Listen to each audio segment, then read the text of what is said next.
Guess আমি আজকে কোথায় এসেছি, যেটার অপেক্ষায় ছিলাম এবং সেই সমস্ত লোকেরা অপেক্ষায় ছিল যারা মায়ের ভক্ত, শ্যামসুন্দরী মায়ের।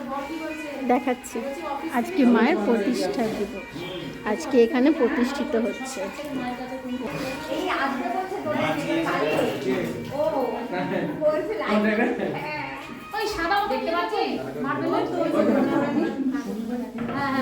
বাবাজি এখানে আজকে পুজো এখন শুরু হবে। আমরা সবাই নিয়ে যে যত ভক্ত আছি তারা এসছি। ফাইনালি আমাদের মানে আমরা যে ওয়েট করছিলাম সেটা মানে শেষ হলো, আমাদের প্রতীক্ষা। আরও আছে এখানে নতুন এসছে নরসিংহের, এখনও সব রেডি হচ্ছে, এখনও পুরো রেডি হয়নি। নরসিংহ দেবের এখানে আছে মূর্তি এবং শিবশঙ্কর ঠাকুরও আছে। এখানে একটা চাতাল করা হবে, ওপরটা ঢাকা হবে এবং এখানেও তাই হবে। এখনও আন্ডার মানে মানুষ ভালোবাসেন আমাদের মাকে, তারা অবশ্যই আসবেন এখানে।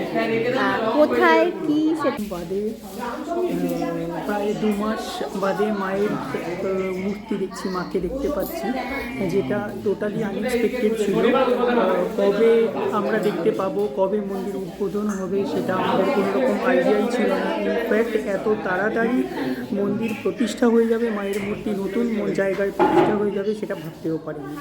তো অসাধারণ, যেটা হয়তো কত লোকের কত প্রচেষ্টা ছিল বন্ধ করার, আটকানোর, সব প্রচেষ্টা মা ভঙ্গ করে দিয়েছে। মা নিজের ডঙ্কায় ফিরে এসছে এবং খুব সুন্দর একটা জায়গায় এসছেন। আর আরও সুন্দর হবে ভক্তদের জন্য, ওই মন্দির আস্তে আস্তে খোলা হবে। তো